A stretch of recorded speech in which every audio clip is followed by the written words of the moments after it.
എവിടെ പോയി ഇവൻ? ഒരു കുട വാങ്ങാൻ പറഞ്ഞയച്ചതാ, കാണാനില്ലല്ലോ. കുടയൊന്നും ഇതുവരെ വാങ്ങിയില്ലേ? എന്ത് പറ്റി? കുടയൊക്കെ ആദ്യമേ വാങ്ങിയതാ ചേട്ടാ. അവന്റെ സ്ഥിരം കലാപരിപാടി തുടങ്ങി. ഓ, കൊണ്ടുപോയി കളയല് അല്ലേ?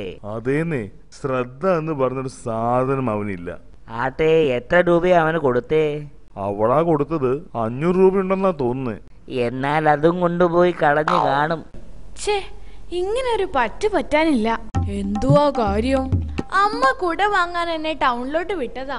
ഇനി എന്തു പറഞ്ഞ് തിരിച്ചു പോകും? എന്നിട്ട് കുട എവിടെ? പോയടാ, എല്ലാം പോയി. ആരാ ടിൻഡു പോയത്? ഞാൻ ഇനി അച്ഛന്റെ മുഖത്ത് എങ്ങനെ നോക്കും? അതിന് നിന്റെ അച്ഛന്റെ മുഖത്തിന് ഒരു കുഴപ്പമില്ലല്ലോ. ഞാനിപ്പം പുള്ളിയെ കണ്ടതല്ലേ. അതല്ല, എന്റെ അമ്മ കുട വാങ്ങാൻ 500 രൂപ തന്നെ എന്നെ പറഞ്ഞയച്ചതാ. ഇപ്പൊ നോക്കുമ്പോ കാശ് കാണുന്നില്ല അല്ലേ? വളവ് തിരിയുന്നത് വരെ എന്റെ പോക്കറ്റിലുണ്ടായിരുന്നു. വീണുപോയി കാണും. എടാ, കണ്ടുപിടിക്കാം. ആട്ടെ, ആ നോട്ടിൽ പ്രത്യേകിച്ച് എന്തെങ്കിലും അടയാളമുള്ളതായി ഓർമ്മയുണ്ടോ? ശരിയാ ചേട്ടാ, അതിനൊരു അടയാളമുണ്ട്. ഗാന്ധിജിയുടെ ഒരു പടം ഉണ്ടായിരുന്നു നോട്ടില്.